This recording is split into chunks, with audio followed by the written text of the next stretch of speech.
Hey, what's up, everybody? Welcome to another episode of Life of the Lost. I'm Sam, And I'm Megan. and this week's episode is sponsored by Brown Lab Media. Brown Lab Media is a creative community helping to promote and create original content, personal brands, businesses, or anything media related by people of color. The website is www.brownlabmedia.com. So if you have a chance, feel free and check them out. And this week's episode is about... This week we interview one of our friends that we've known for half of our lives. Her name is Nicole. We met her when we went to go meet our birth families for the first time in Peru. So she's also an adoptee. We kind of dive into where she's at now and go back to when the first time she found out that she was adopted. Mm-hmm. And this episode will begin in 3, 2. What? I'm going opposite. Action. Dive right in. Oh, you have the Supay shirt on. Hell yeah, represents. Nice. I was like, Life. I thought I recognized that shirt. You better. I represent. I wear it to work. I wear it everywhere. Oh, Nice. And I love how your eyeshadow matches it too. The green. Yeah. Hey, we're all matching green, black. We're all good. That is true. I guess let's start from the beginning. I have a question for you. Do you remember the first time that you kind of realized you were adopted? Or maybe it was one time? I've actually, in a way, always known. Actually, my mom. I remember this specific book. I forgot the name. Are You My Mommy? I think that's what it's called. It's by this this little bird that goes like, oh, are you my mommy? Are you my mommy? Even though there's different kinds of animal species, just because you're a different species doesn't mean I can't be your mom. Mm-hmm. So that was one of my favorite books that my mom got, and she always told me that I was loved, and they always had a birth picture of my birth mom. Mm. So I always had that with me. Even though I didn't know quite her name, I had a hint of it. And I believe I also had a picture at that time, my birth certificate, actually, because they kept a picture of that. So I actually always had that with me, but that's as most as I had because there was a communication, obviously a language barrier. So you kind of always knew. There wasn't kind of like a moment where they had to sit you down and tell you or explain anything to you?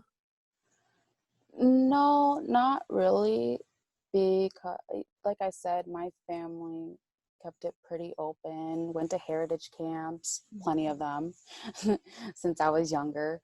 So I was very active in that, probably until my teens, and then I stopped going for some reason. And so I just always knew. And then as the brain develops, when your memory forms around 5 or 4, that's when my brother was born. I'm not born, well, arrived. Oh yeah, I almost forgot that Joey was adopted too. Yeah, he's from Guatemala. So he arrived. So me and him both understood each other in a way. I mean, we both had different experiences and journeys, but at least we did have each other, where I could sometimes talk to him about that and he could sometimes talk to me about it. Do you remember a time before Joey compared to after Joey in terms of how you felt, I guess, about being adopted or where he stood and where your family stood on that, during this young age? Joey keeps me grounded. Okay. Completely keeps me grounded, especially whenever I had not issues, but whenever I talk to my birth family or if I have something to talk about, he is a very logical, blunt person, and he helps me through a lot, which actually reminds me, he helped me a lot today because ironically I talked to my birth mom. She called me randomly, and for the first time I had the guts to ask her what the name of my birth dad. Wow. And at the time, when over 10 years ago, she would not say. My birth siblings were pound, like at her, like a little aggressively, being like, hey, she deserves to know. She's here. You don't know when you're going to see her again. She deserves to know. So my birth family was there trying to get the answer. My translator and lawyer were trying to get the answer. Nothing. My birth mom would not say anything. But finally today I asked her, before we were like about to like say our goodbyes, I'm like, wait, in case I don't talk to you again or anything, I don't know when the next time I'll see you. Who is my birth dad? What is his name?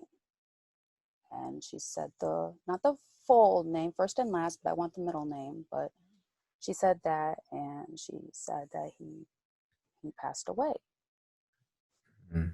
I don't know when, but I think that's part of the reason why she did finally tell me the name, or maybe she was just ready now because I was not a kid. Yeah. There could be endless reasons, but again, I went to Joey because he's adopted, and he helped me ground me, like, oh, why did you ask this, and ask me those questions, like the core question, Mm-hmm. and helped me through a lot. He's a good brother. When's the last time you talked to your mom? My birth mom, we talk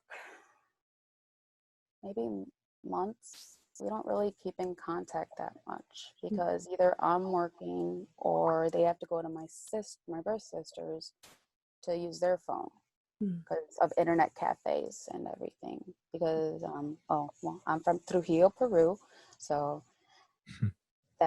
and she's in like those regular generic clay huts in a way with the metal on top. She's happy, but Does she live alone? she lives with my birth sister along with her. I believe she has 3 boys right now. And yeah, lives with them. That's awesome. That's awesome that she called you today of like all days of this interview. I know. When I got the phone call and I saw it, I was like, oh, this is fate. Okay, let's see how this goes. And this language barrier, I'm going to work on it. I'm going to try and learn more Spanish. My residents help me, but I'm trying. Yeah, I feel like that's a constant theme with like adoptees, especially from being adopted from a country that doesn't speak English. It's hard to form and form a connection and keep a connection, when you don't speak the same language. And to ask these deep questions too. How did you feel after she told you his name? I was a little mad at first because, again, she didn't say it while he was alive, but also it had really no consistent change to me because I'm still me. It's just another info of my book. Maybe one day if I feel like up to it, I'll see if he had any other children or family and everything, because being in the medical field, I want to know that medical stuff, especially from what I've been through. So that's the main reason why. But again, Joey helped me realize that, it's just another info that I felt confident enough that I could ask it myself. Whereas before, I don't think I was confident enough because I always think of other people's feelings before mine. Even though it has no effect to me, like, oh, like if you say the name or not, it doesn't affect either way, but it does to me. You haven't talked to her for a while. Was there a reason why she contacted you, or did she just want to say hi? No, they usually contact me out of random and just to say hi. Usually, actually, surprisingly, my nieces or nephews are there because they're more high tech. So sometimes they actually use the Google Translate and they would just laugh. And I'm like, good, you guys are learning how to use that. That helps me so much. But this time we didn't have that. So we used like the same kind of generic words like salud, health, cuídate, like careful, and just be safe. And just checking that everybody in the family is safe during this pandemic. And I reassured her that we're still safe, even though I work at a senior living facility, knock on wood, which I'm knocking, that my facility has been doing very, very successfully. Oh, that's awesome to hear. So curious. I know that you obviously were talking to your mom. Do you have any other brothers or sisters in Peru? I have one birth brother and 4 birth sisters. Wow. Are they all older or younger or? Younger. I am the baby. There's like the second youngest is probably a 20-year difference, Oh. over a 20-year difference. So Wow. I would say my birth mom, she's in her 70s, maybe close to early 80s. Mm. So that's kind of why I do want to talk to her as much as I can, because I don't know how much longer I'm going to have with her. Yeah. And I rather ask the questions now than not have anything answered. Yeah, it's pretty crazy. Time flies, and we're like, Mm-hmm. you blink, and you're not in high school, you're not in college. You're almost 30. It's pretty baffling to me at times, and it all relates, right? Because it's like you start to think about those things about, like, family members and people who are in your life who aren't always going to be in your life. And it's important to ask the right like the questions that you want to ask before you'll never be able to have another opportunity. So it's Right. nice thinking like that and asking those questions that need to be asked. Mm-hmm. Yeah, so that's kind of like on my list to do, is to go to Peru, because I have actually saved up enough money to where I could actually probably go back after this pandemic is all over and hopefully see them or stay with them. My first sister welcomed me to her home before. Well, I haven't been there or lived there, but they offered me to stay there. Mm. So I'd like to try that. That'd be awesome. A lot of taking your phone and like going back and forth with Google Translate. When Yeah, when they called today, was it like a FaceTime kind of call or was it just on the phone? it was just on the phone. Usually it's a FaceTime call. I actually turned on my video, but she must have been working an older phone or something, because they could not put on the video. Or, like I said, normally my nieces and nephews help out, so I was surprised they weren't there. Mm. Hmm. It was mainly, I think it was just her and my one sister. Okay. So like curious, like taking a little bit back, how's your adolescence in terms of that fact of you're being adopted compared to like where you were living, and your the society around you, like your friends and your school, like how did that all intertwine? Uh, Childhood specifically, I was a bit picked on for being adopted, because I wasn't brown enough, white enough, just not even in between. I think even as a kid, I think I faked speaking Spanish one time, just so like they would get off my back. And adolescence, it was harder because I had a lot of health issues. Hmm. A lot of health issues, and because there was no family history at the time, and from what we knew after we met them, when I think we were there, I was 13 at the time. When I finally met them, they said that they were basically healthy. Mm. So, but So somehow I before was you the met very unhealthy one. before you met them, you were having health issues too. And then when you went down there, you had asked them. Mm-hmm. Well, yeah, a bit, yeah, because that was one of the main generic things even my parents wanted to know. They're like, hey, is there anything that we do need to know? Like anything big that runs in the family. Right. But they couldn't think of anything. That's interesting. Like definitely, I feel like health and not knowing your family history is becoming a recurring theme, Yeah. and it's something that I never really think about until recently. It was just kind of like brought up to my attention. I'm just like, wow, like how blind am I? Going through life, having no knowledge of like you, any of my family, medical family history. So that's I just, feel like it's been good for you because you've been really healthy for the most part. yeah, like, There you go. There you go. Knock on wood. Yeah. yeah, it's actually funny. I was actually talking to you about that, and I was just saying like, yo, I don't know how much, because I was vegan for like a year, and I in my mentality, I might not be related at all, but I'm just kind of like, maybe that's like bought me like 3 extra like good quality years of my life. I don't know, but because I haven't been and I have been eating so bad, kind of like, when is this gonna run out? Like, when am I gonna? If that's even a thing. Yeah, like, but yeah, it's definitely something that I think about, and I'm thinking about more as currently about like medical stuff. Yeah. We were talking to Phil last week, and it was just really funny because he brought up such a good point about us kind of being like, not patient one or patient zero is not the right word, is it? Yeah, it's like you're the first person in your whole family lineage, your family Mhm. bloodline that's in a new environment in, America. Mhm. Before that, you and your families and generations before, you guys have been in the same environment.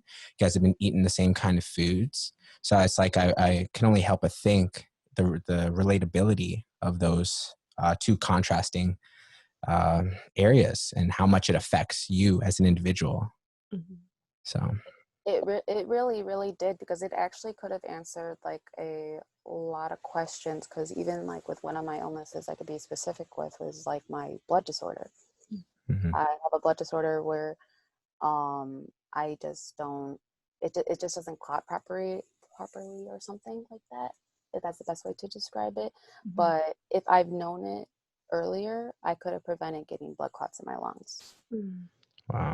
And I mean, thank goodness that nothing happened and we caught it in time for me to go to the ER, and I'm still here. But it would have been definitely beneficial to know that, you know what, I do have this blood disorder, because what if I got a tattoo Right. when I wanted to add, I wanted to get one like between 16 and 18. But then all of a sudden I learned at 19 I got this blood disorder, and they're like, no, it is way too dangerous. Uh, I that's wild. That's really wild to think about. What are the odds, right? Um, not even knowing that potential danger, and for whatever reason you didn't get it. So that's just And how much of it is like your environment, how much is, because I think about that too. Have you gotten your genetics tested? Like any of your genes tested? I don't think so. I don't know if my parents did that when I was a baby, because my parents said that they basically did obviously take me to a doctor right away Yeah. just to get me checked out. But I don't know if they really did genetic tests specifically. Yeah, it's just interesting because I remember when I came back from Peru, and I still have like kind of like a birthmark, but I had these all over my body when I came back to the United States, and it's interesting to think maybe was I allergic to something or something in the air, or I have no idea just from changing environments. Oh, that's interesting. I didn't know that. That I'd be. Did your mom ever say that if it was like? Did she notice it when you were in Peru compared to when you were not in Peru? She didn't say if it was in Peru or not, but I know that I think it happened when I was a little bit older. I was still a baby, but a little bit older, just because she said she had to take me back to the doctor just to make sure, like, hey guys, this isn't bruises. These are just marks. These are just all over her body, and we don't really know what it is. And there was a name for it. I forgot what it was, but yeah, I don't know. I don't. None of my family members there have it. Wow, that's. I wonder, is it coincidence or is there something more to it? Yeah, I mean, now that we're talking about health and things too, just thinking of like, me getting sick when I was younger too, and just what was that? Was it something that I was eating in America? Is it just the environment? Was I next to something too long? I have no idea. Right. Because I mean, that's how I felt like as an adolescent sometimes with a lot of doctors, like honestly, a guinea pig. Yeah. Yeah, because they have nothing to In a pull way, from. honestly, like a guinea pig, because doctors don't like to mess with adolescents with medication, one.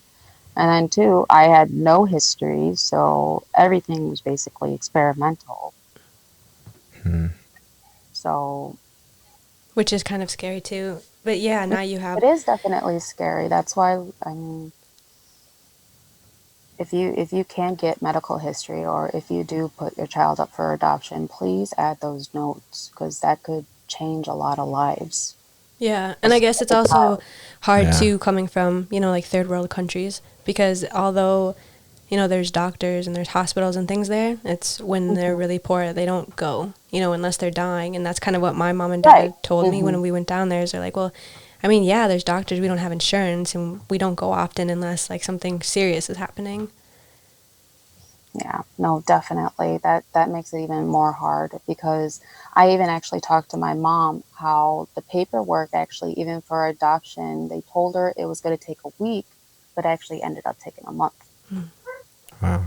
That's like another reoccurring thing too, because I know for my mom and my dad, they were down there a lot longer, Hmm. and just so many stories. And I think just because we were in the early '90s, because of everything that was going on with the Shining Path and like the government was up in arms. I just think that that's kind of it played a big part in it too, and getting signatures and going back and forth with lawyers. I mean, that couldn't have been easy, especially having like a giant language barrier. It was. My mom said how they couldn't leave without me and without my birth mom, actually, because they actually went with another family from Kentucky, and that family adopted two kids, and they went to Miraflores, but got pulled over and had to get their passports compensated. The Americans, they were American. Oh my gosh! So then, what happened after that? The nuns took their passport and told the police that they won't return it until the paperwork's done. I believe that's as much as my mom knew. So that's why my parents very listened. Was like, okay, all we're doing is just staying in this hotel. We're not even like gonna go out or leave or anything.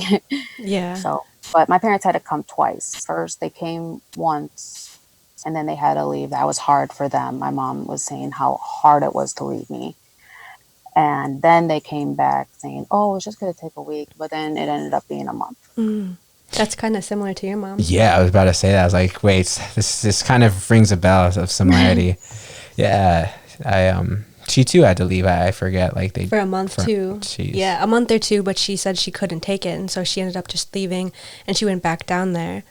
Yeah, I remember that, and she was kind of talking about how she didn't necessarily want to leave the apartment, but she was a single mom when she went down there, so that's all she had is herself to kind of go. And here it's kind of funny because if you go down to your local like CVS or grocery store and you have too much stuff, you can bring it back to your house or your apartment in a cart.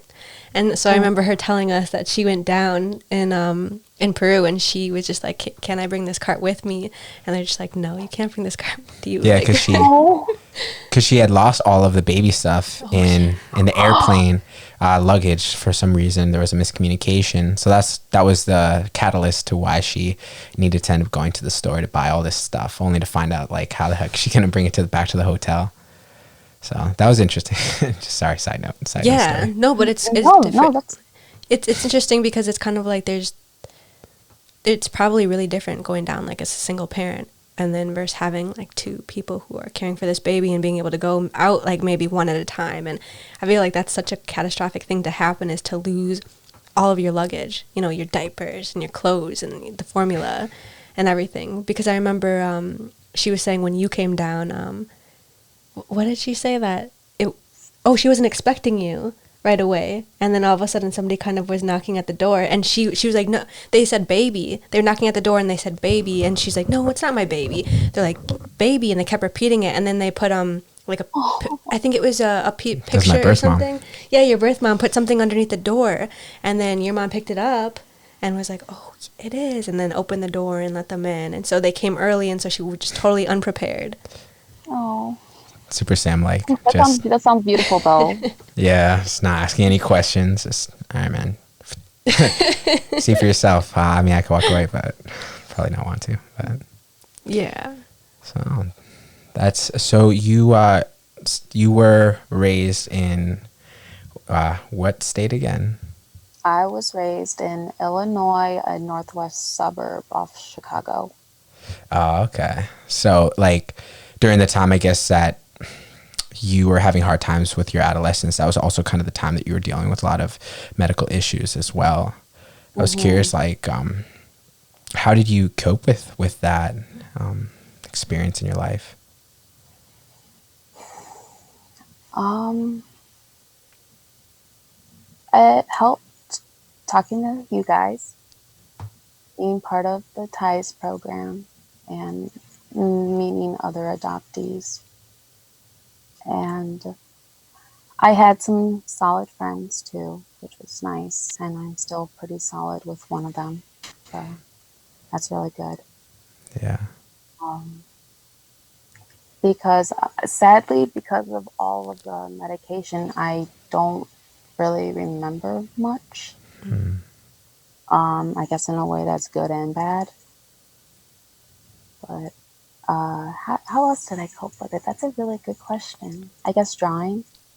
I drew a lot. I drew. I did crafts. I did karate. I got my frustration out a lot, so I still practice that. Tang Sudo all the way. Nice. I always wanted to get into mixed martial arts and karate. But yeah, it just Yeah, I did that since like third grade, and because of like another one of my illnesses, it basically, in a way, semi-paralyzed me. Karate and my family definitely helped me learn how to walk, even though doctors and science say you're unlikely to walk. You probably won't walk ever again. wow. Showed them wrong. I'm a CNA, walking for days.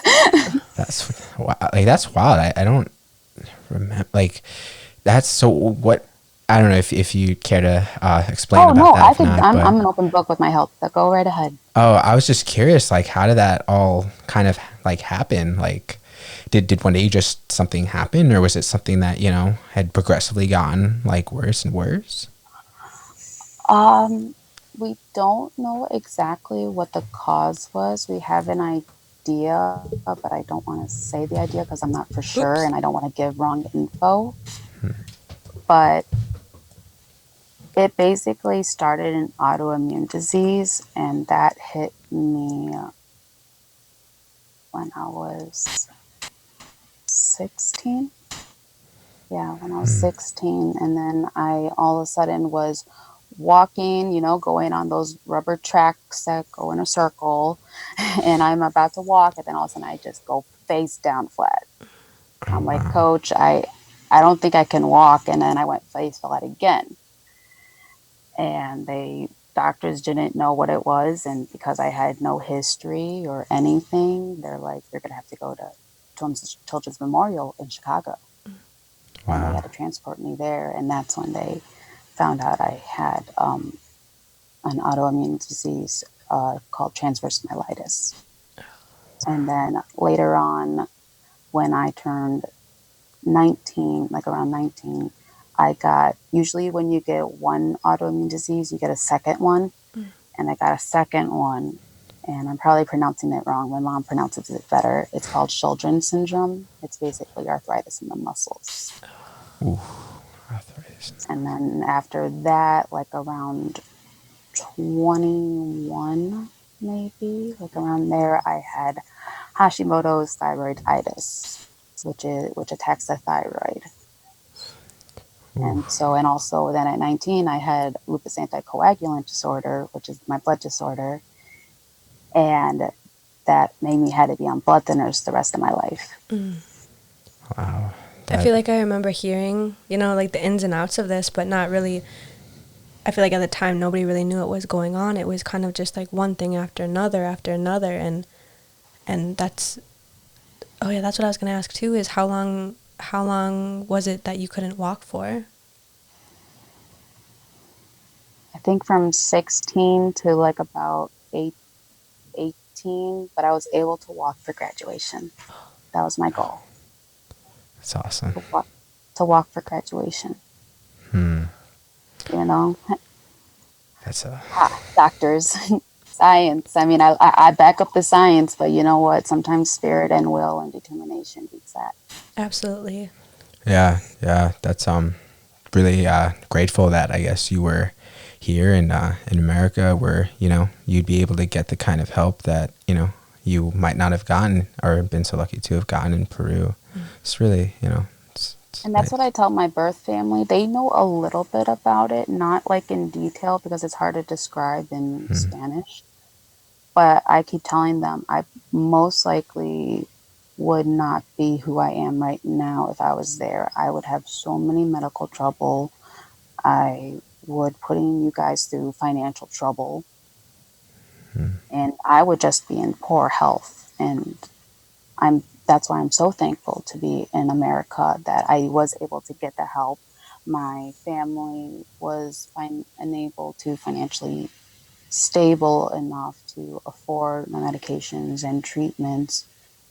Obviously, with some medical aid, but still more than probably I would have gotten in Peru. Absolutely. Wow.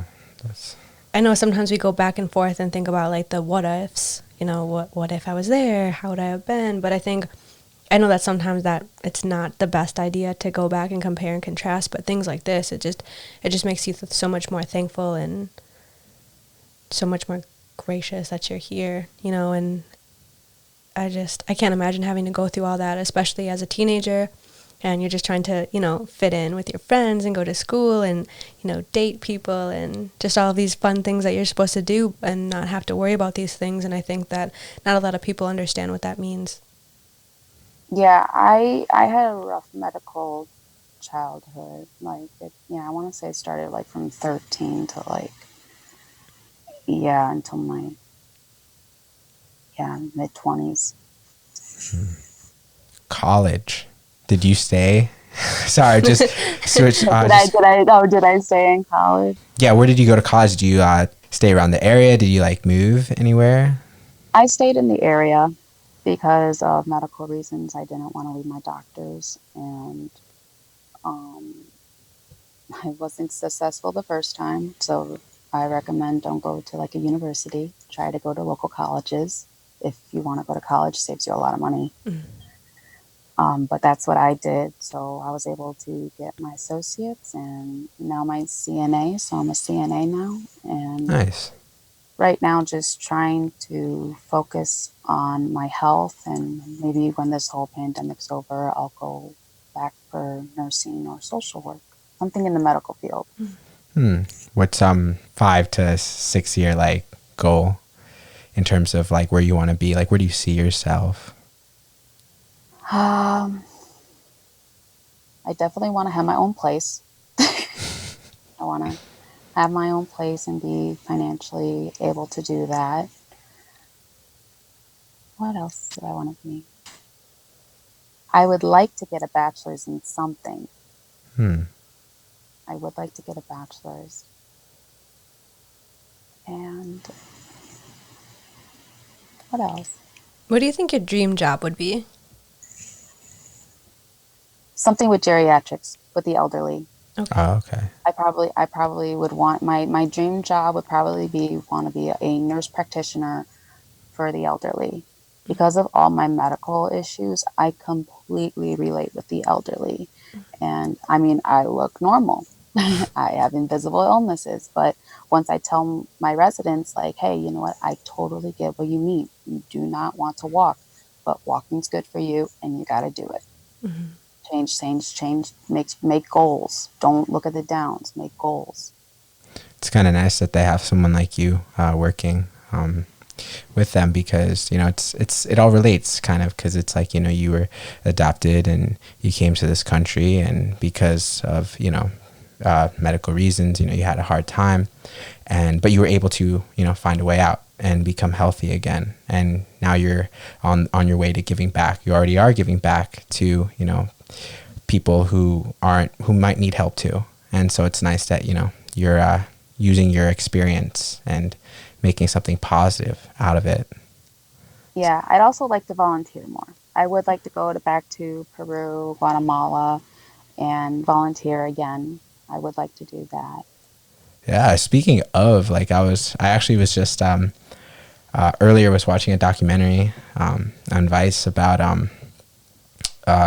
Chevron and the oil catastrophes that have just devastated a lot of the jungle in Ecuador. Mm.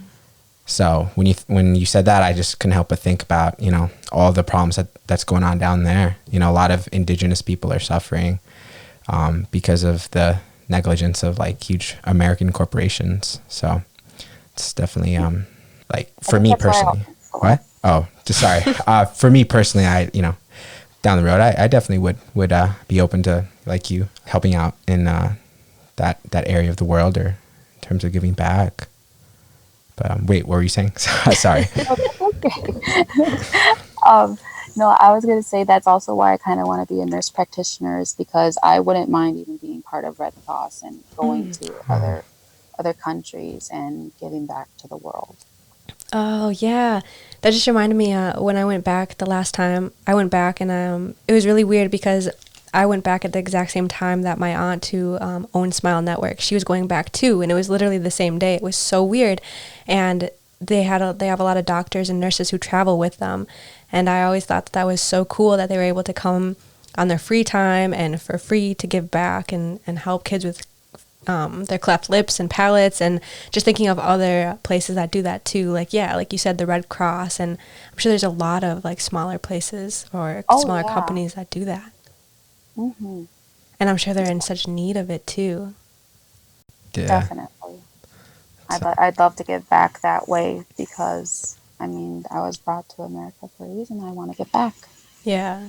Yeah, I like that mindset too, because it's kind of like, sometimes I feel like that pushes me a little bit more to do a little bit more, especially when I'm feeling maybe a little bit lazy or something. It's kind of like, you're here for a reason. You're here for a reason. And I know sometimes that like debilitates people, and they're just like, well, I don't want to have that pressure on me. But I think people kind of like us, it's good that you have that pressure. It's kind of a good kind of pressure to have, just to kind of push forward and to understand, you know, where you were, where you would have been possibly. We might not know the exact story or the exact, you know, place that we would be standing in right now, or even if we would be standing there, to be honest, for the most part. But it's good, and I feel like you're doing so much better than I could have ever even imagined, especially, you know, in your teen years, going through all of those things. And it's just kind of cool to see where you are now. Yeah, it's been a journey. It has really been a journey. So what's so like, curious, how's your brother during all this time in terms of like, you know, your adolescence to, I guess, currently, like, was he a good support system, or, you know, or was it not? Yeah, he was very good support system. He was happy that we were able to find my birth family. We were unable to find his, but he is completely content with that. And I think it is pretty common actually for Guatemalans not to really find their birth family. I don't know if that's a fact or not, but at least when we went with that tour group, it was kind of common that there wasn't many. Oh, so you went with the TIES program too to Guatemala for Joey? Yes. How was that compared to the Peruvian TIES group? It was different because I made sure it was all about him. I completely tried my best to like be in the background, you know, what let him experience what I experienced. And they still formed friendships. I think we still keep in contact a bit here and there. I don't know if he keeps too much contact anymore, but it was still pretty good. It was pretty much about the same. There were younger kids than there was at ours. I feel ours was like more adolescent, and then theirs was more younger, and it was actually smaller. How many years after we went down to Peru did you go to Guatemala with them? 2 or 3. Okay. So you're like 16, 15? Yeah, and I guess maybe like as a backstory too for people who don't know, like that's how we met. We all met at the TIES program. I forgot what their name is now. I believe it's a little bit different, but I will put it in the headline. But we went down there, and that's how we all met to meet our birth families.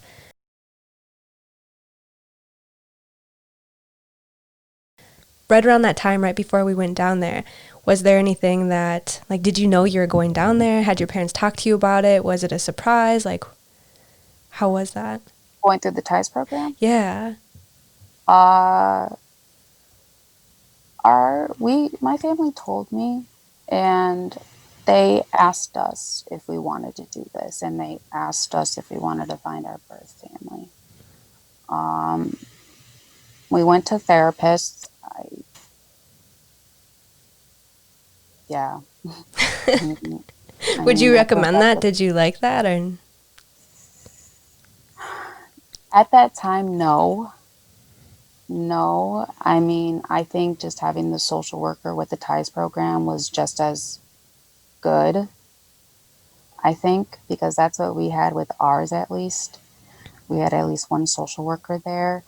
We at least had somebody there in case we wanted to talk to somebody. I get why my family prepared us, but I was a little bit over prepared, and just the therapy just, I mean, I'm all for therapy, but it just did not work that much. why do you think it didn't work? Or maybe was your just head not into it? I guess from my experience too, I did not want to do that at all at that age.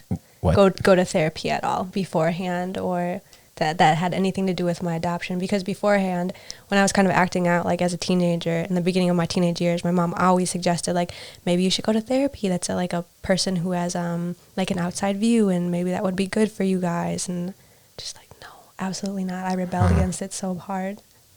Feel that. Yeah. Yeah. It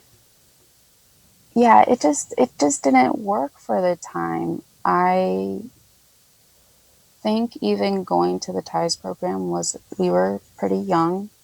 I mean, I think I would have liked to gone a bit later, because I was still learning who I was. But I mean, it was still very beneficial. I mean, I got to meet you guys and many more. Yeah. So it's like no regret, but I think just going to the therapy before everything was just a bit too much, and it just got my anxiety even more up on, oh, is this how I really felt? Oh, why do I feel this? And oh, these are my true feelings? I thought I felt this way.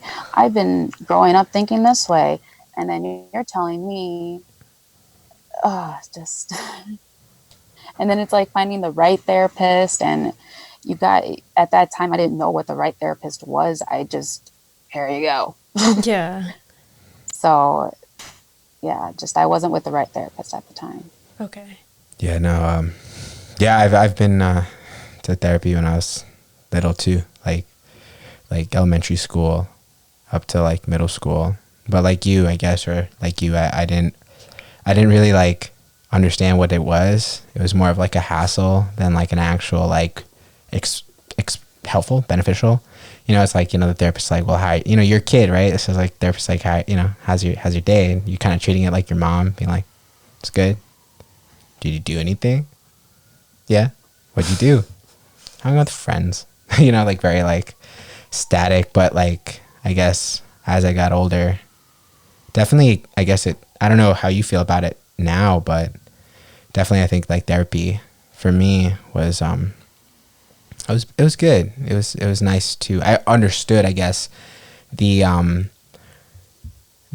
understood that it's nice to have somebody that's not connected to your network, that you can just say and act and feel the way that you want to without maybe endangering anybody's feelings or changing the atmosphere, and you'd be able to walk out of there after and just feel like wow, you know, because it's one thing thinking about something, and then it's another thing saying it, and then another thing feeling it after you say it.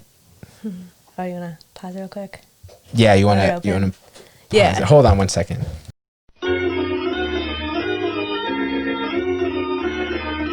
That's like so funny. I had my mom turn on the light right now because I'm Oh, like, really? it's dark. Yeah. I just text her while you were like talking. I'm like, Mom, can you turn on my light? Because I didn't want to get up. I suppose that's like the convenient thing of having her there. Moms. Along with other really good reasons, but that too, to be able to just text. I miss, everything's just. Okay. That's kind of, I miss my mom. I miss, I'm sure you do. today was really funny because I try to talk to her every day, and I was like, what are you cooking, Mom? And she's like, oh, I'm cooking this, and I was like, oh, I miss kind of having that home cooked food all the time. I mean, I do cook too, but it's different, like your mom's food. Yeah, I get it, definitely. Okay, I'm kind of glad we kind of had that like break, because I feel like I get so uptight, and I just need to chill out, and I feel like I get so like forceful about a conversation, and I'm just like, I need a glass of wine, maybe. It's funny, like you were talking about, I think you're talking about food, right? And family with food. Yeah. And it just threw me back to, me being like 11, trying to like use the stool to get up to my toaster because I had to make myself breakfast, making my like Eggos and just like trying to make it as fast as I can so I can catch the next chapter of like whatever I was watching in terms of, because back in the day, we didn't have like YouTube, we didn't have like stuff that we could just like just pause whenever we want and just get what we needed. I was like, oh, gotta go. New Yu-Gi-Oh, new Pokemon, like gotta watch it. But yeah, that's so funny. I guess I never. Power Rangers. Yeah, right? Yeah. I always forget. There's so many times that I forget that we had these things like dial-up internet, for a while, or sometimes we didn't. Yeah, there was a time we didn't have a cell phone, right? Like I don't think I got one until I was maybe 13. Right around the time that I went down to Peru. Oh, is the time we had cell phones.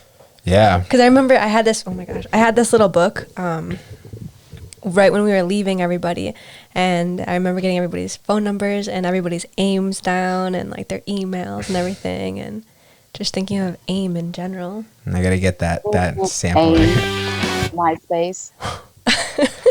Yeah, MySpace. Oh yeah, MySpace. And or Zanga. Oh my god. What You don't remember Zanga? No, I don't. Thank you for remembering, Megan. At least you're the one. I love Zanga. What was Zanga? I loved it because you could code. Mm-hmm. You don't remember Zanga? Oh, is that how people customize their MySpace? Could you customize your MySpace? I feel like Zanga was very like customizable. You could download these templates and you could do all of these cool things with them. I remember MySpace when it was like the top 8. Oh yeah. Remember? You guys were always in my top 8, I think. Yeah. Sam's like, I can't say the same about you guys. Yeah, I'm trying to remember. I wish I could like have screenshots of like what it looked like. Of Zanga? No, of MySpace. And it's interesting because like you were able to, I don't know about Zanga, but obviously you guys know with MySpace you're able to customize your profile. So I guess your background and yeah, your that's what boxes. I was talking about. Yeah, I forgot about that. Yeah, I was always envious of those guys who had everything, like stuff was moving and like things were like glitter or like flashing and stuff. And I was like, how did you do that? Megan, you always had great ones. Yeah, that's how you always had amazing ones. You did too, though. I remember we would always talk about them and like try to line them up. Yeah, that was fun. And it's interesting too because that was like during the time. Think of if we would have stayed with something like that with like coding or something. Like that's all it was. It was coding. Yeah. Mm-hmm. You should have. I know. Yeah, when you're younger, you're able to take in information more easier. We were coding when we were 13 years old. That's just funny to think about now. Just because, it is like, funny. Being in college and going through coding classes and just absolutely, I hated It's like a re-reverting. It's all downhill from here. Like, that's crazy. Just, yeah, wow. That's funny. To think, I got super nostalgic just now. Singing about, like, just movies and just, before Netflix was even Netflix. And now there's not even movie theaters anymore. Well, at least around here, there's not movie theaters, but... Oh, yeah, Blockbuster. Yeah, that was a Blockbuster, yeah. man. That was such like words can't describe that feeling. Like on a Friday night when you obviously like I don't know. I feel like me. I kind of was like a loner when I was a kid, a little bit, very like Mm. to myself. I like to create my atmosphere. So like my speaking of Blockbuster movie DVD rental places, that was like my escape. You know, after you get out of like Friday nights, I got nothing to do. You know, I ain't no cool kid, so I'm just like me, myself, and I, the only kid, just going down to you had no siblings. yeah, just going down to Blockbuster, being like, oh, what movie shall I pick today? You know, Where was the local Blockbuster? A block away, Oh. like 79th and on like Broadway. Huh. It's called Champagne Videos. I remember it. That was the spot. Nice. Yeah, but anyways, enough with that nostalgic. Back in our day. I know. I'm just trying to think of what else we had, like the. Oh yeah, we were talking about that the other day, like razor phones and those like Yeah. sidekick phones that you just kind of like switched up and could kind of type on. I just get worried sometimes about my thumb. I know it's so random, but just from typing so much because it wasn't like this nice little touch screen back in the day. You had to press each button. And I Yeah. remember like being in competition with friends, like who can type the fastest and send this text message. Yeah, and I'm just like, oh, my poor thumb. Like, Yeah, I feel bad for I guess the older generation who was trying to get into it, you know, like when we were kids and we were, you know, we were young and youthful, we would be able to like, tick, tick, tick. But like, what if like, you know, you were in high school during that time? You'd be I like, guess that's kind of goodness. like right now too, right? Like our parents kind of, I know mine, you know, in the beginning of Facebook and things, like when my dad first got Facebook, he's like, I don't get this. I don't understand this. What does this mean? I'm just so scared I don't want to end up like that. Yeah, I was just thinking about that. Like, what are the things that are going to trip us up? Like when we were, I don't know about you guys, but like when I was taking tests in high school or and sometimes even college, like those art history tests, I had a water bottle and I would peel off the label of the water bottle and then I would write my notes on it and then I would just put it back on. Oh, Jesus. That's funny because that's like, you were doing that before like, it was like a thing. You feels? Like speaking, like for instance, like TikTok or for instance, like stuff like that, people are like showing all the secrets. But before then, you had to, you know, be in the right place at the right time, know the right people to acquire these specific secrets or develop them on your own. Yeah, just like right on your hand Yeah. or your stomach and just this is lift your up your kid. shirt. It's you type in something and be like, oh, 20 different ways to do this, to like, and things you never even thought of. Well, and I just think of people like on Zoom right now too who are having like school, right? How are they taking tests? You know, how are these people going to learn because they don't have to memorize anything? I could sit there and take a test online and I have my phone right here and my computer right there. And so, I don't know. I just think that's... And then, or you can just you would be able to take a test and everybody would be on... You could have a group chat going on. Just Guys, tag teaming it. One person's just dedicated to searching, two people, and then two people, you know. Yeah. I pay good money for that. I was just going to say that because I feel like for me, school wasn't the easiest. So I would totally pay somebody right now to do it for me. Damn. I wouldn't look back. Well, maybe one day. Right. Maybe one day when I get fired because I was like inapt of understanding my job title. But, you know. But you're kind of an art. Potato. Yeah, I suppose. Yeah, I remember in high school, I would write, I would wear the baggiest hoodies and then write the smallest in the papers. And then I would have it like fit in my hand and just go that's like awesome. this. And I would I literally had it to the T where I would have like a wristband, rubber scrunchie right here, hold it. And then I could just pull it right there and just put it back. Oh, that's awesome. Have that Spider-Man things. Yes. Yes. Hey, it worked. Hey, yeah. It worked, and if I needed some quick notes, there it was. You gotta do what you gotta do. Yeah. Hey, yeah. Especially because a lot of this stuff, like, I feel like I barely learned. I mean, I learned stuff, but I just didn't. I would mostly memorize things. And then when the test was done, it was out of my head for the most part. And so there's got to be a better way to retain this information. Well, see, I was never a good test taker. Me neither. I always had to get more time. I was never a good test taker. I was in special ed in high school. Then I got into like an IEP. What's IEP? Shoot, what is it? It's basically like the next level of like, in a way, special ed, where you get like accommodations. Okay. I forget the title of it now, but that's what it's called, like an IEP. So I could get like extended time for testing, if I really want to, a note taker Okay. and stuff like that. Yeah, I didn't like taking tests because it made me so anxious when there's a time limit. And then everybody else they're really quick and they're done with their test fast. And then they're all walking up and handing it into the like whatever, the box or whatever it was at the time. And I would just panic because I was like, oh my gosh, like they're done. I'm not even done with 3. And then I'd lose focus completely and go back and forth and back and forth. And then I'd look at the clock and then it's just like by the time I'm done, like, but by the time everybody else is done, like I have no idea. Maybe I'm on question 5. Yeah. Yeah. Apologize to you or people like that out there, because I definitely, if I knew what I need to do, I'd get it done, and I'd be like, Oh my god! You mean you'd be that annoying kid? yeah, like yes. No, I couldn't stand. No, it. I wouldn't have done SOD. I wouldn't have said like yes, but I would have been like, like I would have. Did you get in trouble a lot when you were a kid? What? Did you get in trouble a lot for being annoying, like from your teacher? Like, because if you're doing this and stuff when people are taking tests, I would freak out. No, but you know, like, you know, when you're just like, But like, you're an instigator. yeah, well, Like, you mean when you put the paper down, you're like, ugh.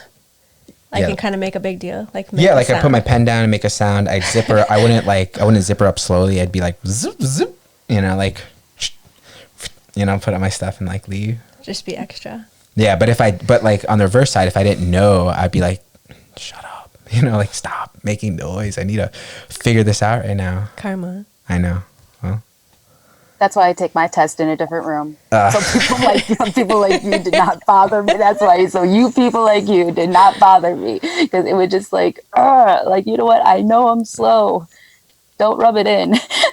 Even people like, I don't know, maybe it's just I was like really anal or like OCD, but even how people breathed would bother me, and how they would hold their pencil or how I could hear the pencil marks, that would drive me nuts.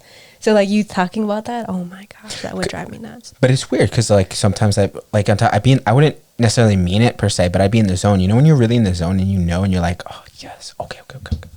But you don't say like okay, but you're just like. Yeah, but you're constantly moving around. I don't know why that bothered me. I was such a, I don't know. I feel like if you knew though, if you like, If I was confident in what I was doing, maybe. yeah, like regardless of whether or not you regardless of whether or not you were interested in the material, if Yeah. you knew the material, I think it wouldn't be as hard per se. Yeah, maybe. I don't know. Maybe what do I know? I'm not a teacher. So. It was just like the process of taking a test just wasn't, it just, I don't know, maybe because I feel like I had to like reread things over and over and over to understand them. So Same. I had to reread things multiple times. And sometimes I even actually had to have a teacher or somebody actually read it to me, because my mind would just be overthinking of what the question is. I even actually remember one time one teacher actually took me aside and was like, you know this stuff. Let me re-question this. And he actually re-questioned it, and he gave me a better grade. that's helpful. Yeah, I feel like some of it too is you know, the quality of teachers. Yeah. For somebody to help you. completely. Yeah. And not, I mean, I remember having horrible math teachers too. And when I would ask them a question, they'd be like, well, I just did this. And I was like, but yeah, but can you do it again? And they'd be like, this is a waste of time because everybody else gets it and you don't. And then people like that, you're just kind of like, oh man, I'm not gonna try, because every time I try or even ask a question, you know, I get put down. So I think you're right. It is the quality of the teacher and how patient somebody wants to be with you, or maybe not how patient they are with you. But I remember walking up to teachers all the time during tests and kind of asking, what does this word mean, or what does that word mean? But I was also curious too if I know a lot of adoptees who had maybe learning disabilities, especially when it came to school. So I was just curious if maybe that's something that a lot of adoptees deal with. Yeah, I definitely But yeah, math was really hard for me. But it's interesting. I think math was the one thing that like I think I can relate to like learning like guitar, like music, or sorry, anything, right? Like being a soccer player, being a football player. If you don't like consistently practice, your training, your whatever it is that you're doing, you like lose it. Like perfect example was like for the regions, because I grew up in New York, so it's like a state test, and I was really psyched because I actually worked like really, really hard on learning how to do the regions, and I passed. I did pretty well, a lot better than I thought I would do, but then I lost it. Only the reason why I'm saying this is only because later on, when I was continuing college, I had to learn math again, and that was like really painstaking. And like you had your teacher. My teacher was like helping me because I had like somebody there that could like stay after hours that could help me teach the stuff. But what's interesting too is a lot of it was on me to advocate to like stay after and to ask. And it was like this like older like dude. He was just like definitely just not with like patience, and he's just like writing stuff and like just doing, because he's a teacher, so he's grading like other classes tests and stuff, so he's like whatever, like, so I'm just like there like wait, did I get this right? And he looks at like no, and I'm like, what, 1 minute. He just goes on the chalkboard, he writes this whole thing. He's like, da da da da, is this there? The 5, see, no, you're not supposed to do that, you're supposed to do it like that. I'm just like, yes, coach. like just goes back down, just like looks at that, like just for 5 minutes, just understands like every step. And then I like took the numbers out of the equation, oddly enough, and I just looked at the process. So then when the numbers were irrelevant to me and the process of the format was consistently, I was able to better grasp it. It's also cool because like I think math is one of those things that a lot of people don't really know enough, and I think that if they did, it could help them mentally. Well, like you said too, it ties in with a lot of things. Math does, just in general, and I think you just saying that and you taking the numbers out and understanding the process of things, it helps with, like you said, even sports. Yeah, because the angles, if you like literally, that's mathematics. If you don't get a right angle when you're doing a route running, if like football, any football fanatics out there know what I'm talking about. Never really played like competitive football, but I'm gonna act like I do. But if like you were to take a route in a certain way, like it just like the alignment just won't work. You can't get that speed that you're looking for if you don't like turn on that last second. That's a lot of that's mathematics. So Trying to think if I like use mathematics in my everyday. Not really. Well, you do a lot. Mathematics, I guess the idea of mathematics helps you come to terms with unrelatable things, making them relatable, if that makes any sense. Like, no. like you trying to do a problem that has no relatability to your life. Just the act of learning that and understanding how to do it, even though it has no relatability, somehow, like, I don't know, for me, it like just, it seeps into other things. Yeah, I suppose. Somehow, subconsciously. I don't know how to describe it. Maybe it's that like boost of confidence. For me, that's what I feel like it would be. If I knew math, maybe I'd have like a boost of confidence to maybe understand more. But you're right, maybe it does somehow kind of relate to other things as well. I swear it does, because the only reason why I needed to was to, finish my degree. And I guess that was my initiative. That was my thing that forced me to learn, because I learned it, like, literally, like, opened a roadblock in my head somehow. And I can't really describe why, but I just felt so much, like, capable, or... Does that make it capable? Look at me. More capable? More because capable. you had a process, because you thought of a process. Going back on that math problem, it's like in there you were like going through that process of what to do next to get that degree. Minus all the numbers, minus all the classes. You know what? You got to do this. Yeah. Coach, let's go. Yeah, and also like too, like you were saying, like rooting out a problem, like trying to find where you went wrong. Like, you're wrong in this, but where? Being able to like pinpoint it down, going through your checks. Like in football, you look at your reads, what worked, what didn't work, and you find it. And when you find it, it's like, wow, nice. So now I know where I went wrong. So the next time I can do it, I'm gonna do it right. Because you do that, you'll be like, maybe like it seeps in that way. You start Yeah. figuring out problems that you couldn't have, or that it would have taken you a lot harder of a time to figure out if you didn't like have the understanding of like the system of trying to figure out where you went wrong in a problem. Yeah, just kind of, I guess, to simplify it, maybe like learning from your mistakes, right? Yeah. To kind of go back to maybe that one time, maybe if there's like a consistent problem in your life, to kind of go back to that problem that keeps happening and where does it go wrong? Kind of like a math problem. You know, you added something or subtracted something or something went wrong to make the rest of the entire equation go wrong. So I suppose. Yeah, no, actually, now that you're saying it, it brings me back because like I'm thinking like you know how like sometimes something is so clear to you, but for whatever reason you mess up on it, you forget something, you don't do something that you knew you should have done.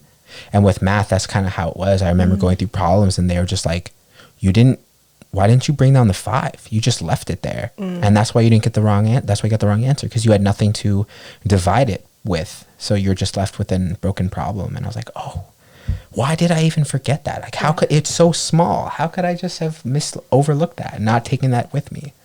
And I feel like that happens all the time. Just like today is an example. Like I was looking for peanut butter and I was panicking because I was just like, I don't want the crunchy peanut butter. And Sam's like, but it's like right there. And I was like, no, I already saw that. Like that's the crunchy one. He's like, no, just like look up. And so it's just kind of like common sense things too that I think, you know, when we're not necessarily, maybe I wasn't just like in my right mind or something and I was just kind of panicking and that just made me not focus on something that was right in front of me. Tunnel vision. Yeah. Probably some tunnel vision, just like in the math problem. You focus on one thing when really you should have paid attention to that 5. Yeah. Oh, wow, that's like the perfect word for sometimes what you do. For me? Yeah. It's like, it's plenty of times she's looking for something and then it's literally like right there. Mm-hmm. And she's just like, where is it? And I'm like, is that it? And she's like, oh my God, yeah. What the heck? As if it was like never there and it just appeared only for you. Wow, I feel like it's stress. I feel like when I get stressed out too, I forget things. I forget so many things, and it's just kind of, it kind of goes back to, and which is sometimes why I think I do want to talk to like a psychiatrist or a therapist, and just like figure some of these things out, because it's like, yeah, it's maybe I don't know how to explain it as well, but I feel like it's not like there's this giant reason, you know, looming over me. But I think just to have somebody to talk things out with and to just be like, well, this happened, and for somebody to say, hey, like maybe you should have looked at it this way, or maybe you should do something like this way, just to kind of maybe like break it down like a math problem, I suppose. No, definitely. I actually currently still see a therapist and a psychiatrist, and they help, because that's how I knew the word tunnel vision. Oh yeah. Because I get like that too. I'll get so focused on something when really I have to look at the broad picture. Yeah. And I got to see the different kind of angles, as you said, like in football, you got to like hit the right angle. Yeah, and it's wild how when you do that, how like simple things start to like become somehow like, oh, you know, you're looking at the overall arc. It's like, oh, that's why I'm doing this, or that's why I want to do this, because I want A, B, and C, or, you know, other things.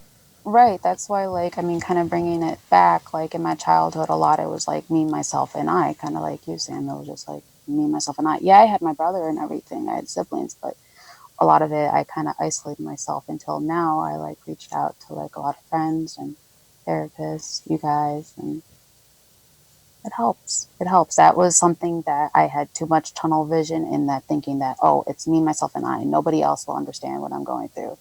I don't want to bother people with my issues. When really, I got to look at the broad picture that, you know what, I have a support system. Mm-hmm. I have people that do care about me, even though, like, we talk on and off, but, you know, you guys still there. Yeah, absolutely. And I think that kind of just totally took me back to, you know, when I was 10 to 13, before I met everybody that we went on the trip with. I think just completely isolating myself and just thinking exactly how you said you were thinking. It's just, I'm not really trying to bother anybody, but the problem was I was like making so much ruckus for my entire family, because I was like having these tantrums or fits, and it was screwing up everything they were doing. Like maybe it happened before Christmas or before a birthday or something, and it just kind of, sometimes I just think like I was malfunctioning. I guess a weird like word for it. I was just like malfunctioning, and I didn't know how to deal with all of these Mother, things. you seem to me. I don't know. Sorry. If you have you watched Raised by Wolves? A show on HBO. At HBO. No. Oh, okay. He's referencing. It's Okay. like these two. I don't know. Maybe you want to explain Yeah, it. it's these two androids. So, long story short, the world is like dissolving into chaos. There's two sides. The atheist side ends up reprogramming a side from the other side. It's a religious based side, and then gets this female android to go on a ship with another android who is the female android's named Mother and the father android's named Father, and they are to go to this planet Kepler 22b or something with like 6 embryos, and they are going to raise a colony of humans there and start a population based on that. And that's the series is around that premise. And when I was saying malfunctioning, he was thinking about that because they're androids and they like were malfunctioning. So yeah, they weren't meant to last forever. So there would be a time where they would start to degrade and malfunction, and that's kind of like halfway into the season. Oh, Jesus! Spoiler alert! But yeah, halfway into the season, they start dealing with kind of these problems. So. Yeah, that's kind of how I felt like I was when I was a kid. Is just kind of like not necessarily knowing but not knowing, but not really having that outlet for how to like talk about these feelings. And I think like going to therapy even now would help and be beneficial because, like you just said, a word, tunnel vision. They help you understand what these things are that you're going through. And when you have that vocabulary and you're able to talk about it, it probably makes things a lot more easier. Definitely. I learned a lot about myself, like how I mind read a lot, fortune tell, and everything. So, and I wonder if that like happens with other adoptees, really, how like if they even feel isolated like us at first. And that's why like I'm very thankful that we were part of like at the time TIES program, because I didn't know really other adoptees. I mean, yes, we were part of like culture camp, but in a way it wasn't the same. Yeah, and I feel like kind of going down there too, it was such a traumatic experience, whether you had like a positive experience meeting your birth family or a negative one. It was just trauma in general. Going down there to a country like your birth country, seeing all these people who look like you. And I guess trauma, like I said, doesn't have to be like a negative thing, but just experiencing all of these things at once and then also having that experience and sharing that with people that you were with. I think that's such a cool thing too, and I think that's why a lot of us have stayed pretty close together, because it's something you can kind of always look back on and talk about and like remember these stories. And were you a part of like the yellow wristbands or the yellow, what was it, like the yellow ones or orange? Yeah, yellow or orange. Yeah, I remember that. Oh my gosh, yeah. I know. Sometimes I just think of random things. More recently, I don't know. I feel like sometimes I think I've just been suppressing so many things in my teenage years. And so sometimes randomly I'll just start singing a song that I heard, but I haven't listened to it maybe since I was like 13. And so recently I've just been having all these weird moments, and these, not ideas, but these memories are popping up in my brain. And I'm just like, oh my gosh. And so you talking about like or us talking about these, what were they, the name tags? Yeah. All of a sudden my mind was just like, whoop, and just, I thought about all of these memories and everything, like going down there and taking the bus from place to place and these planes from place to place, and that was crazy.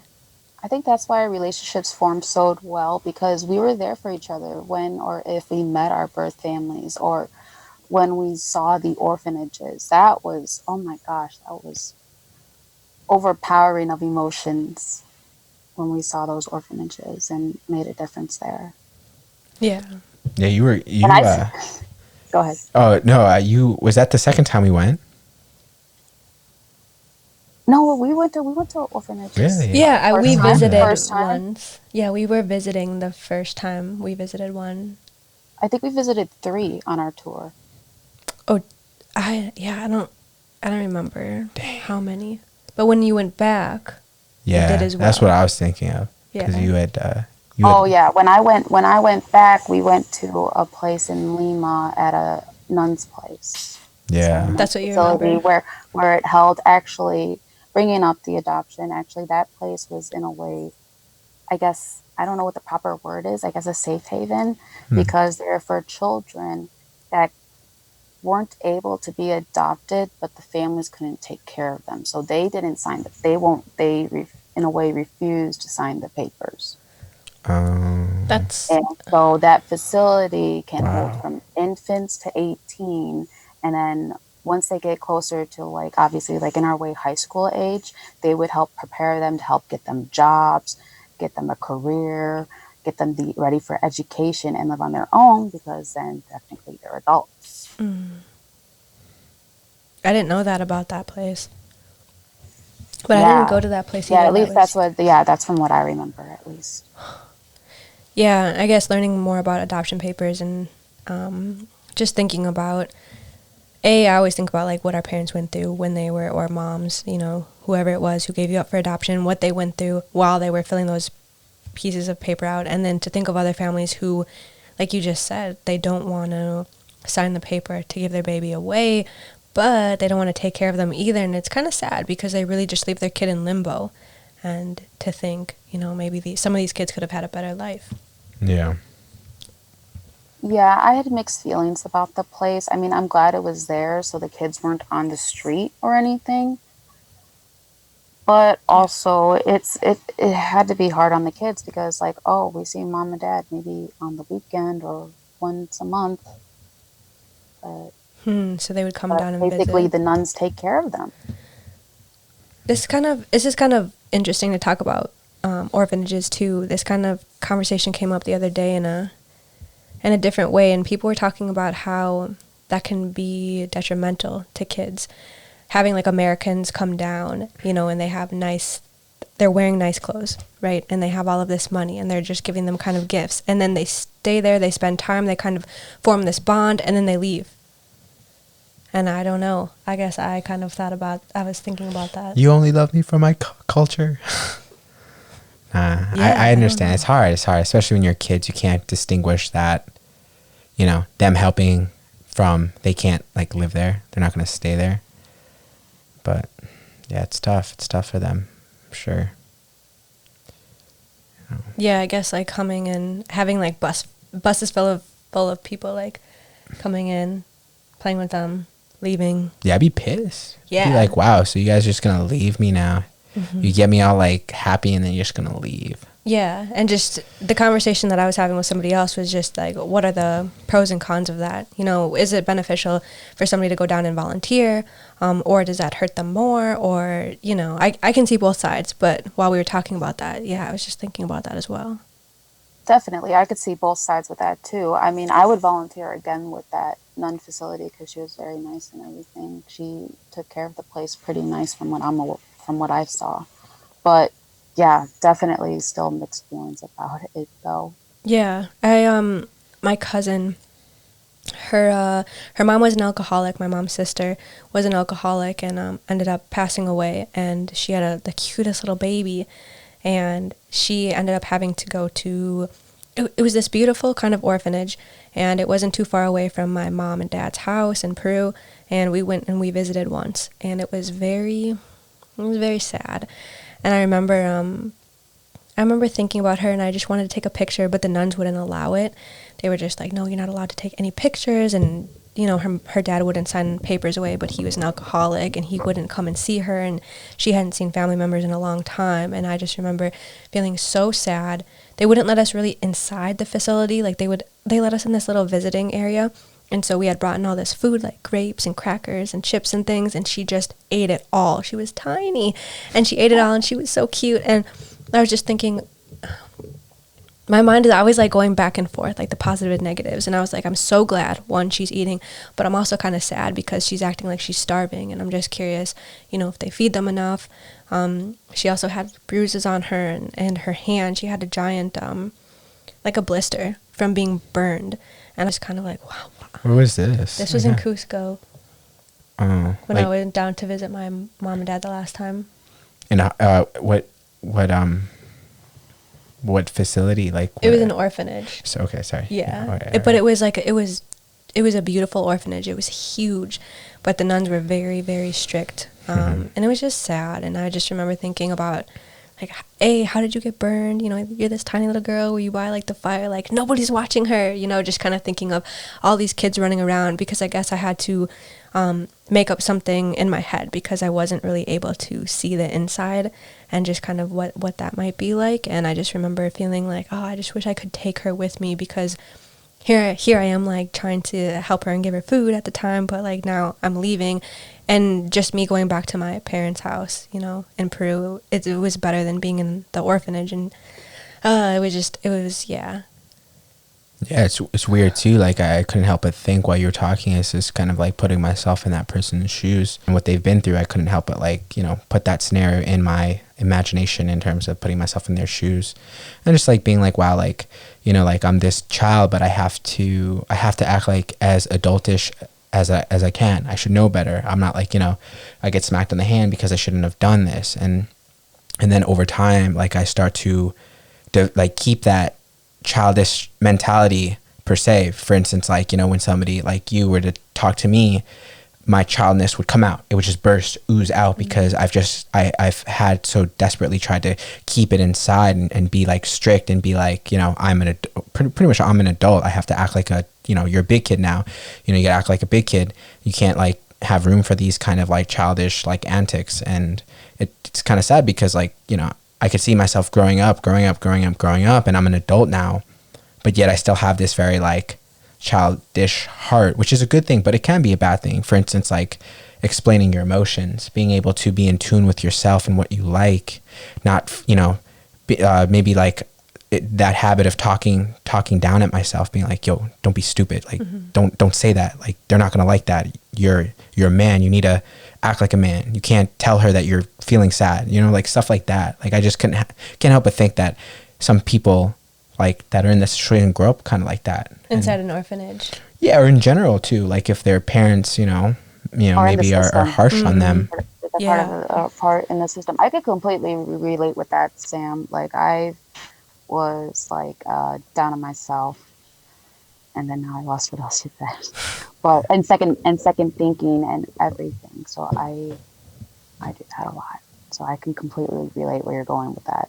Yeah, it's like the difference between like having somebody to say like your feelings are stupid, like don't talk about this and this at the dinner table, or like, oh my God, like what's going on, like talk to me, like what are you feeling, like what's going on, like. I guess that just goes to show, with love, like having really good like adoptive parents too, and just like loving parents or people who are patient in general, because you're right, I think a lot of people, when you do have to grow up too fast, or when your parents are too strict or maybe too harsh or rough on you or tough on you, you do have to suppress things. You do kind of get lost in this mindset of having to be a lot older than you actually are, and it is pretty scary to think about. Because I got told that a lot at work, actually, because a lot of my residents think like I'm a teen or like early 20s, because I talk very sarcastically with them. I tell jokes. I'm very goofy with them, like a kid. And it allows me to let my kidness out, because obviously I'm a kid to them. They're ancient. Yeah. So that lets it out. But before that, I don't think I could really let out my inner child as much. Like I tried, I think in points I did, but just with all the health issues, it's like I had to grow up. I had to focus on my health. I couldn't be a kid and join like volleyball or like you say, like hockey or anything like any other sports, because I couldn't walk. I couldn't do much. I couldn't go to like dances, really. I isolated myself. And that just brings a whole new perspective, to you and to your job right now, and how much that is just, it's mutually beneficial, right? Because they help you and you obviously help them tremendously. And so for you to kind of be able to have your inner child come out with them is so beautiful, because I think at the end of the day, you don't want to, I'm just thinking like past relationships, having to be too much of an adult, whether it's like a friendship or somebody that you're with, like a significant other, just feeling like you can't be on the same page as somebody else. I guess kind of like feeling as if you have to be their parent, you know, and then like you said, you grow up, you feel like you're way too much of a grown up, and then they can have fun, and you kind of want that mutual benefit of being able to both be kids. And so I'm sure that they love that too, because I'm sure that their inner child comes out with you as well. Yeah, no, it does. That's one thing I am happy that I found a job that I do love. Want more pay, but I do love the job that I have, and my residents. They get me. Like, I'm gonna get like emotional. They're like second family to me. Yeah. They helped me grow, and they listen to me. They helped a lot. My residents have helped a lot. Yeah, and I feel like that's so. The only thing I can relate it to is when I was in junior high. We went and actually the school was located next to a nursing home. And so one time we went to volunteer, and I met this older lady, and her name was Minnie. And she was like on her last leg, and she was dying, but she was the kindest person I've ever met, I think.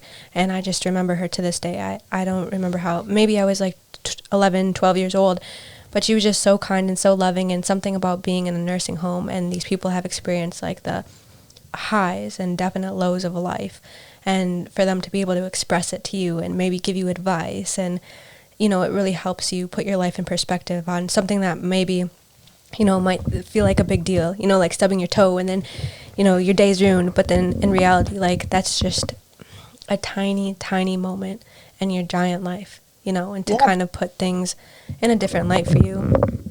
Yeah, they were in the depression, the wars. Mm-hmm.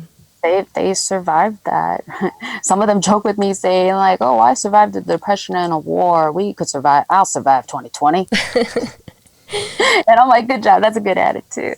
And they didn't have a lot of the things we do now. Just like today, I don't remember where I saw it, but somebody was talking about how they didn't have their parents, you know, back in, obviously, like, I guess this is a good example, like when you went to war, you know, you didn't have a cell phone that you could check up on them and be like, hey, like, went out of the base today, now I'm fine. You know, nobody had things like that to be able to stay in contact. And so I feel like, I don't know, I feel like our generation is really soft, you know, when it comes to that. We don't understand what that means. We don't understand what, like, no contact means, you know, sending snail mail all the time. And I feel like the next generation, you know, to come, it's just going to, I don't mean to say, like, I don't mean to be negative in saying that it's going to get worse, but it just does put a different light on things. And I just would hope that, you know, future generations understand how grateful they are, because I feel like eventually you're going to be able to press a button and be somewhere.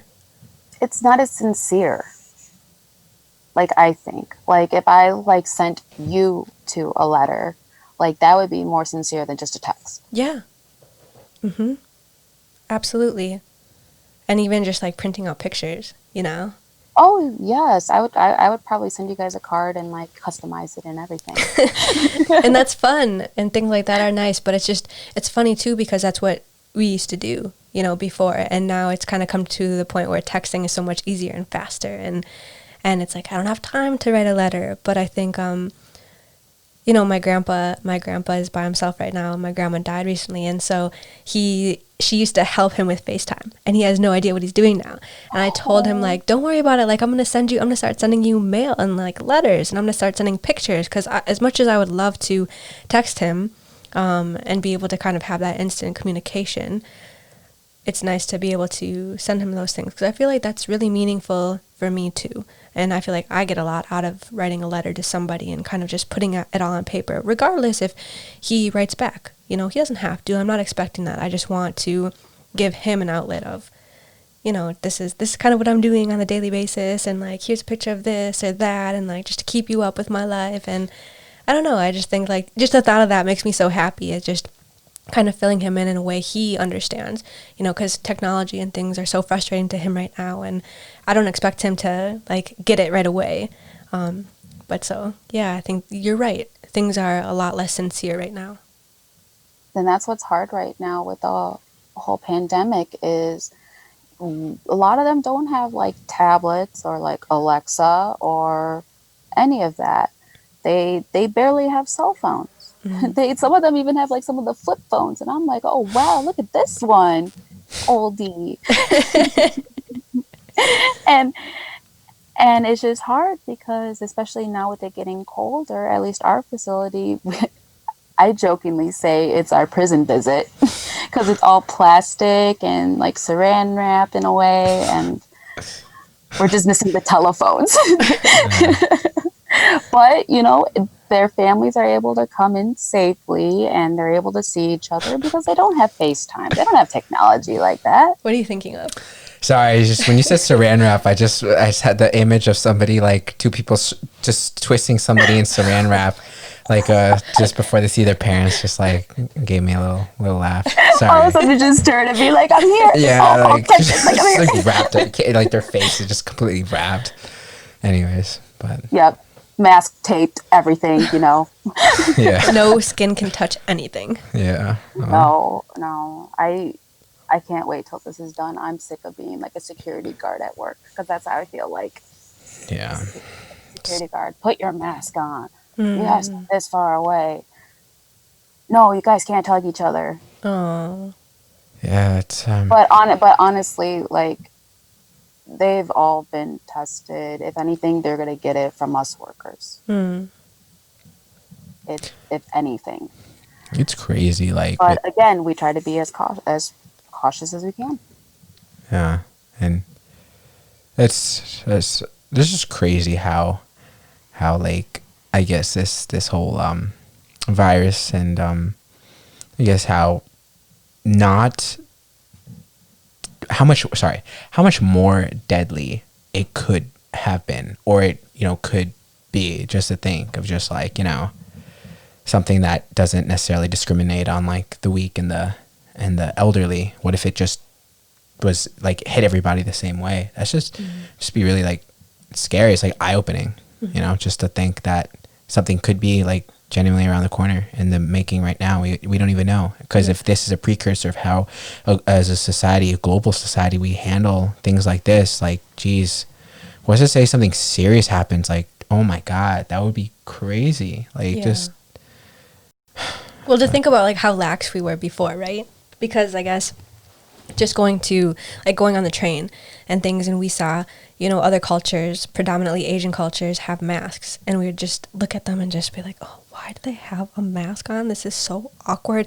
And now obviously like it's our everyday life, and for them they were a little bit more used to like viruses and things like that, and for us we were just so relaxed and laid back about things like that, and coughing all over the place and sneezing, and it's just whatever. And now just to kind of think of it now, I remember there was a time in New York where we were like, everybody was wearing gloves, and like when you saw somebody and they weren't wearing gloves at the grocery store, for me personally, I was like, oh my god, I can't believe they're like not wearing gloves and touching things, because at the time we had no idea really what this was in general, and just kind of judging by that. And you're right, to kind of think of that. Yeah, like definitely like an eye-opening experience. I know that. Well, it's kind of, I guess, like silver lining. This whole thing was kind of like a good thing in a way, because it really just kind of gave the world a wake-up call and just been like, yo, like next time, like we got to be on our P's and Q's, like seriously, because like I don't know, like for me, it like definitely this experience. So if anything, like not, hopefully God forbid nothing happens like that, but just to know like, okay, like kind of seen something similar, obviously not similar, but like we know kind of like how to act. Yeah, let's all condense it. Let's get this, let's get that, like Well, kind of like round 2 is kind of happening. I know here a lot of places have been closed down this week, specifically today in New York. I think there's 12 zip codes right now, and they're kind of on lockdown again. And so of course, like with colder weather coming, and what does that mean, and just trying to be safe. And that's the same happening in Illinois, specifically in the DeKalb area. They had to close they had to do curfews and everything, because in DeKalb there's a famous university, Northern Illinois University. And so they think that the college kids bought it because they came from other states, Chicago, and just being college freshmen. Yeah, and I guess when I heard that all the colleges, well, most colleges were going back, I just was so taken back and blown away, because I was like, what? Like, I just remember being in college and being in these tiny quarters and having parties in like dorm rooms or like houses, and it's just like you're together. You're just kind of squished in there like sardines. And so to think of it now, even the classes, you know, and universities. I went to an art school and it was a private one, so maybe we only had like 20 to 30 people in lectures, but then I see on movies, or maybe it's just my preconception of it, but in movies, like there's like hundreds of people. We don't just see it in movies, you thing. see it in like YouTube, like where huge That's parties true. are like just going on. Like I'm thinking like lectures, you know, like even in a lecture room, like per class, you have that teacher down there. Like 50s, yeah. Yeah, and like hundreds of kids in the background. That's what I was thinking too, is just like how big schools are and them sitting next to each other and just everything. Yeah. But definitely parties, yeah. Kind of sucks. Like a friend just brought up too, like how he was just like, yo, I feel bad for the kids like that are going to college right now. He's like, yo, I definitely like be so pissed. I like to be paying like full price for like going to school online. Like what the heck? Like hell no. Yeah. And I'm like, yo, can you imagine like going to like Brown or Yale or just like an Ivy League school, paying ridiculous amounts, but just not being able to use the facilities at all? Like I'd be so upset, especially if like my whole like my whole family like gave me this money to do it, and they're so happy. It's like, wow, I can't even experience that. But that's where I feel like community colleges are going to succeed a lot more right now. It's affordable. Yeah. And like you said earlier, you know, while we were talking, like that's just, I think for a lot of people, you know, they want to go to that 4-year college. You know, they're like, oh, I got accepted into this, like, let's go. But when you look back at it, you just need to get your basics. I don't know even if that's what it's called anymore, like basic, you know, or general, sorry. Gen eds. Yeah, you kind of need to get those credits out of the way. I would recommend everybody, just like you said, to go to your community college first and then, you know, go to a specialized school. It's easier because even if you get your associates, you could transfer and go get your bachelor's. Yeah. Instead of like having like $10,000 debt your first year, second year, and not even able to like stop your college career, because say I'm going into nursing right now, I can't stop because of the pandemic. I have to finish my schooling, whether I like it or not. Right. But I'm not in school, so that's one less stress I don't have to worry about. Yeah, I was like I was so happy I'm not in like 11th grade or like 12th grade, like, because I'd be like I need to get out of here, like. Just like, because you know you're a kid, you just don't, those rules, like, you're meant to like break them if you want to break them regardless, but like something like that you just can't. But think about being behind a screen right now too, like having a teacher right now try to teach me this way. There's no way. There's no way. Especially I feel like I was so hands-on, like you said, Nicole, you needed somebody to kind of like go like read these questions to you and like go over it again and again, and that was me too. Like you had to sit next to me and like look, like really help me with these things, and I couldn't do it on the screen. Especially on your phone all day, like just looking back and forth, and like it just makes no sense.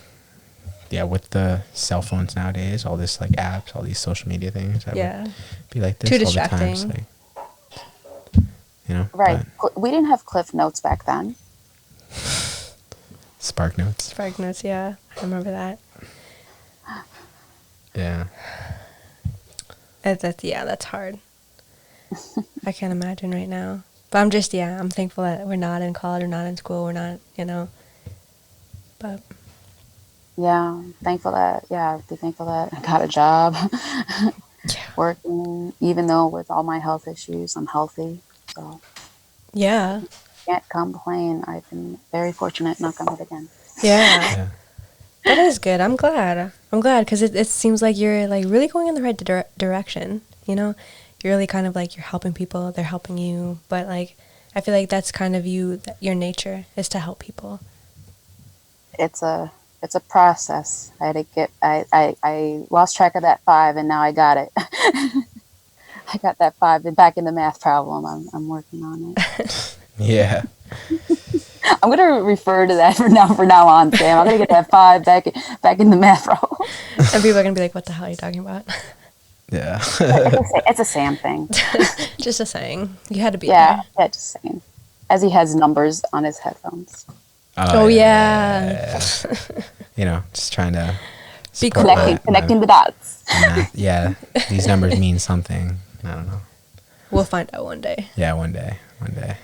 But but I guess like just going back maybe for like one last question too is, how do you feel now just about being adopted?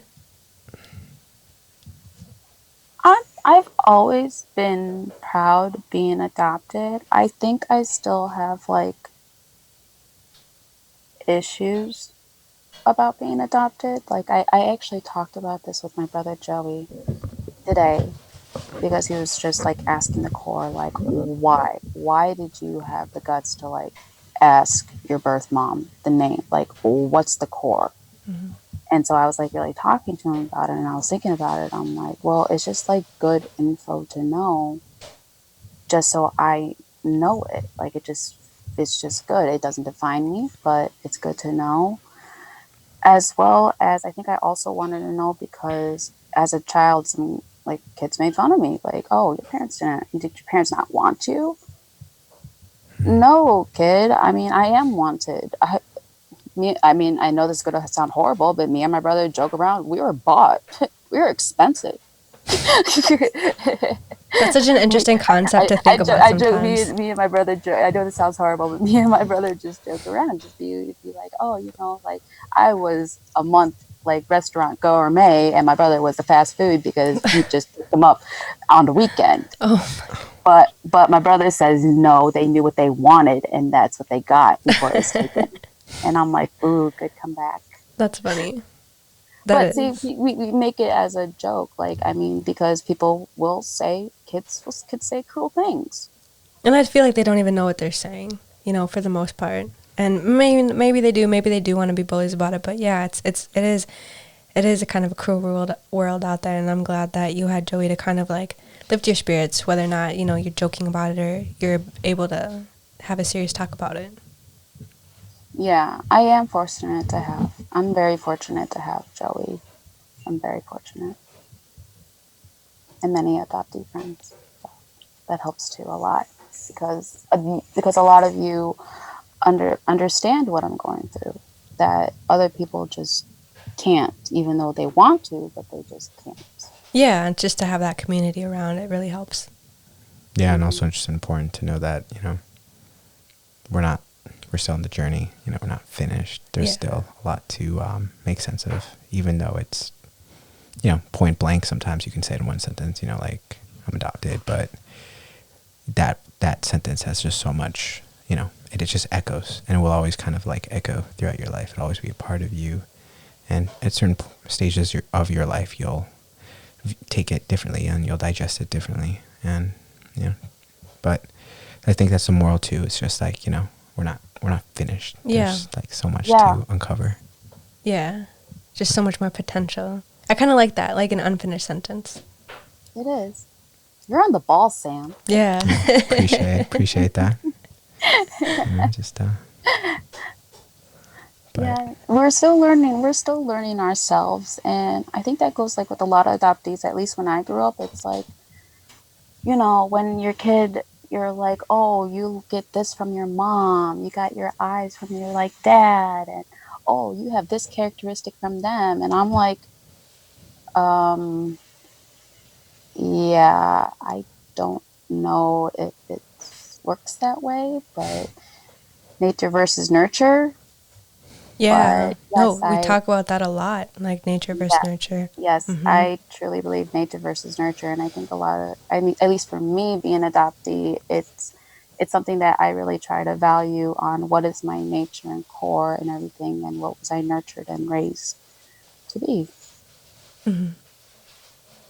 And going to Peru helped me find those origins and researching. And I mean, Megan, you helped me research like so much and made me want to research even more than I originally was.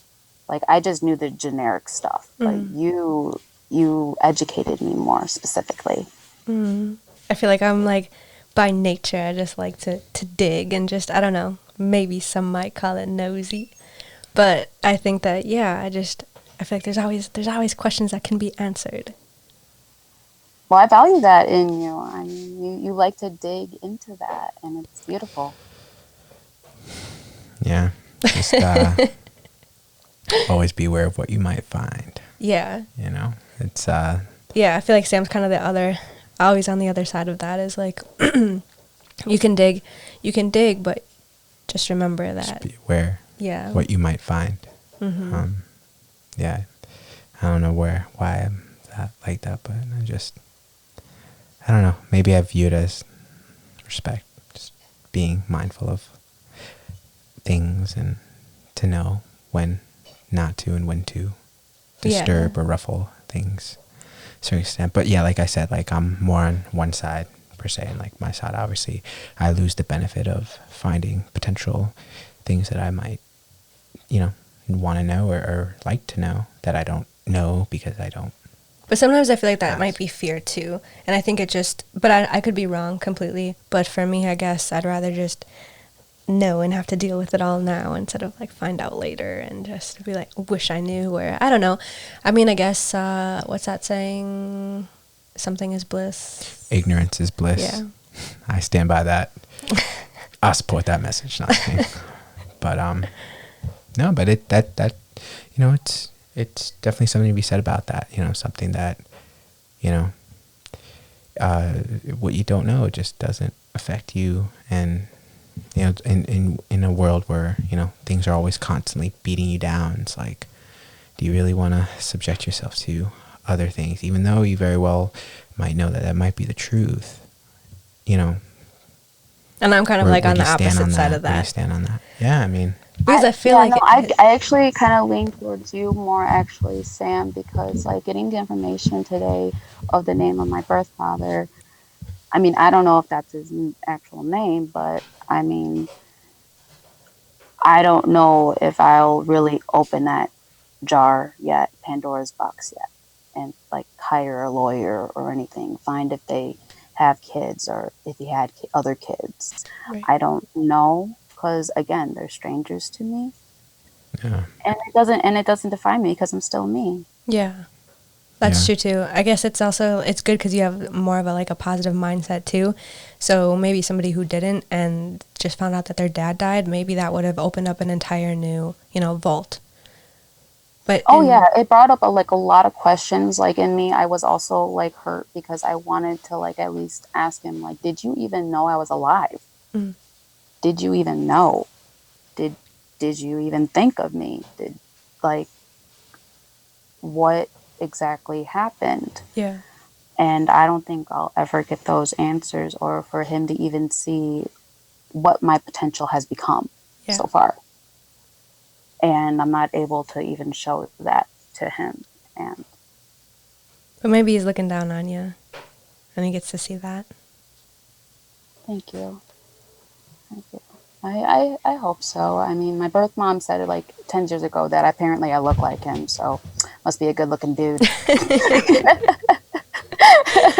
Yeah, I always think like that too. Is I think that we're here for a reason, right? And for them to give us up was this giant moment. But I always think too, for people who have parents who passed away, the charger just died, or the phone. He's looking for the charger. No worries. But yeah, I think that I say the same thing to Sam too, because of his mom is not here. And whenever there's big, huge accomplishments, I always remind him, she's looking down, whether or not, sometimes he might not be thinking about that too, or when he gets in a really rough spot, just I know she's going to help. I know she's going to, somehow be there for you. It's not, but I mean, it's hard for me because it's not something I can relate to, necessarily, but. Well, what I do, I've actually started it this year, journaling, but you never know how to really start journaling. I'm a writer, but I really didn't know how to start. Because I did write a short story, but it still was difficult. And finally I figured out a way that I actually write to my residents that deceased. Mm. Or people that passed away, and be like, oh, don't worry, Leela. It was your husband Bob's birthday, and I said happy birthday, and I made sure he had it special for him, and reminded him of all the good times because it was his first year birthday without her. Oh. Yeah, I'm kind of on the same boat with you as far as journaling. I feel like when I was younger, I used to journal all the time, and now I feel like I need to start again. But I don't know how to start again. I'm just how do I? I don't know. I write to my angels. Write to my angels. And yeah. We're all good. Yeah, just sorting out some technical difficulties. We have so many like things plugged in, Mhm. so we're just trying to. Oh, nice. I see. Yeah. What we're plugging in and what we're taking out. But That's fine. But we were just talking about like journaling and writing things down and. And I was saying how I usually write to residents that usually deceased, and I think I actually might write to my birth dad if he's deceased or not. I mean, I'm assuming he is. And I'll probably write and be like, you know what, today I learned that you passed away. I'm sorry I was not there, and just couldn't be there the way I would have liked to or had the chance to. So, Yeah. but it's one way to cope with it. Yeah. It'll help me one day. I mean, right now today it's not quite hitting me because I'm still in that shock that she yeah. even said his name, and even I asked her to spell it out. Wow. So Did you try looking him yeah, up on Facebook? no, not yet. I tried Google first, but I want a middle name. I only have first and last, and it's so generic. What is it? His apparent name is Juan Rodriguez. Okay. Yeah, a little generic there. It's kind of hard, right? Yeah, it's a bit generic. And you know, like in Peru, they might not even like put files up of about that like online or anything. Right. Yeah, you'd probably have to trace back like family members or something if you can. Yeah, and if you even want to too, it's not like you have to, but I think that is a good idea to maybe write it down and kind of write out your feelings. I think that's honestly why I haven't really written down some like my daily thoughts, are because I feel like it opens up another kind of wormhole in a good way, but I'm just like I don't have necessarily time to deal with this feeling, but I think that would probably help.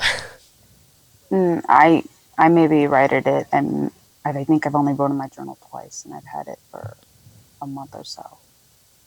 But I do write like little things on my phone whenever a resident says something positive to me. So then I have something to look back on that positivity. Oh, that's a good idea. Yeah, Yeah. that is. Because technology is always with us. We always have our phones. That's true. I can't necessarily carry a journal with a pen and everything. That is true. I feel like I'd be more of like a phone memo kind of guy. Today's March 17th, 2020, and Just like the doctors. Feeling confused right now. I don't understand why I can't find something I specifically put 2 days ago, and I'm not sure who took it. I asked somebody about, like, it's like, anyway, signing out. I'm getting that Megan tunnel vision right now. Yeah. It's such a common theme right now. But that's why I feel like I'm very sensitive to having things put back in like the right way too. Just like I literally just got like an organizer for my socks because I'm just kind of like, if I put them there, I know that they're going to be there. And that's kind of, I don't know, maybe that's my way to like de-stress in my head somehow, is to just make sure everything's in its spot. Because then when it's not, I get like all frustrated. That's me at work. Everything has to be in order. At home, not so much.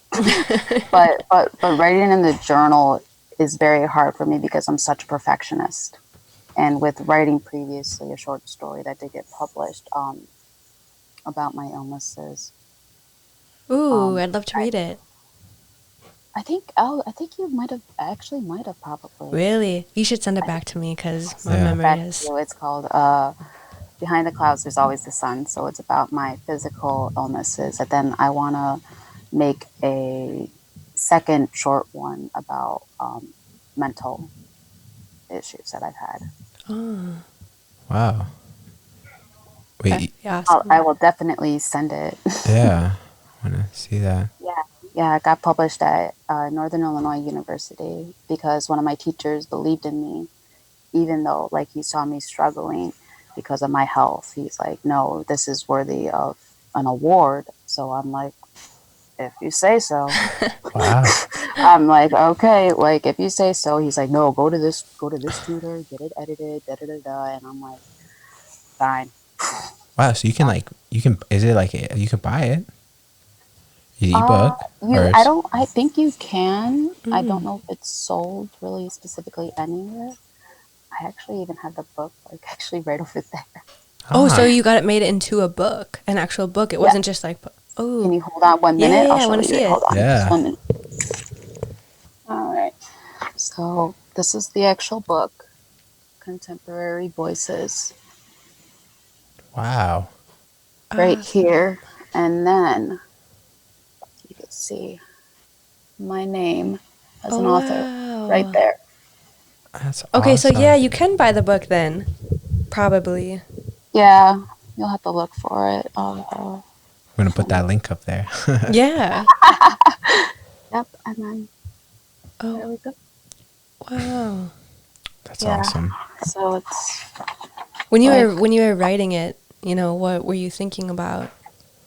Just kind of putting all of your feelings and everything kind of down on paper? I wanted to explain people what I go through because it's what I go through is invisible. Yeah. None of them can really see what I go through every day. They don't see that for instance, I still can't wear in a way jeans during the winter because it feels like sandpaper on my legs. Oh my gosh.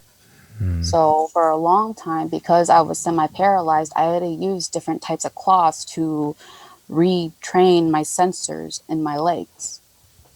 But jeans was always the hardest, especially if cold, because it was rough and it would just feel like sandpaper. So I actually don't really wear jeans that much because of that. And then they just don't feel like I could tell when it's going to rain. Like you hear that, like with elderly, oh, it's going to rain. I feel it in my joints. And I'm like, yeah, I feel it in my shoulders. I feel it in my muscles. And like in the book, I was explaining how it's like having glass bloodstream. Oh, no. Sorry. That's okay. All right. Moms. And going through muscle tension and how basically I had to walk, like crawl, because one time I did have to actually crawl one time because my pain was so bad and nobody was around. And one of my friends had to actually carry me because at NIU, at the university, we had a fire drill.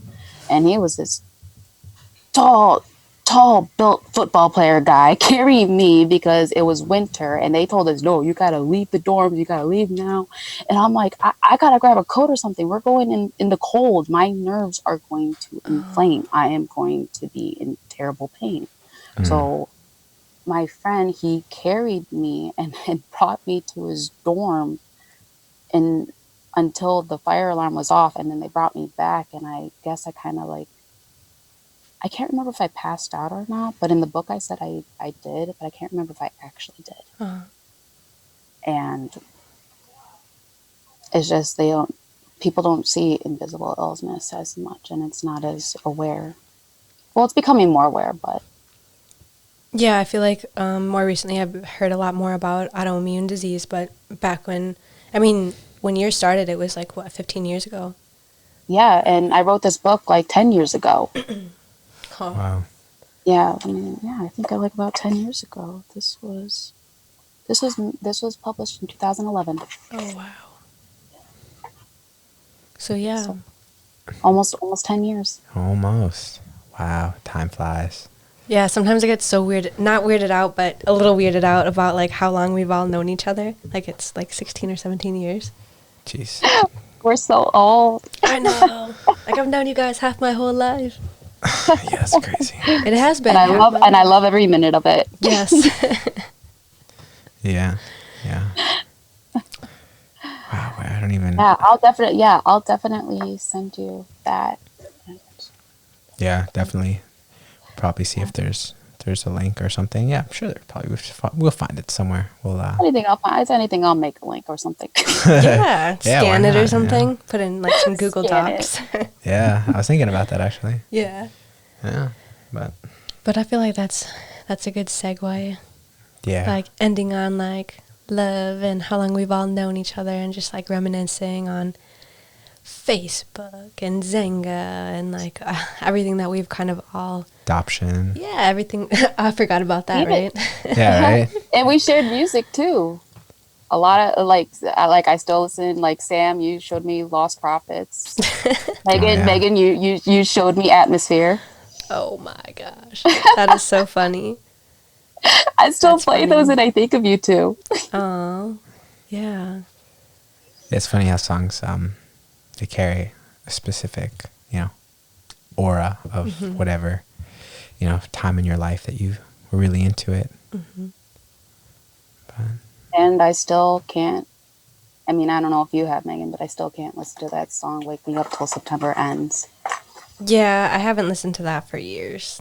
Sometimes I like when I see like stupid memes about like September ending, I'm just like, haha. But then I'm just like, Wake Me Up When September Ends.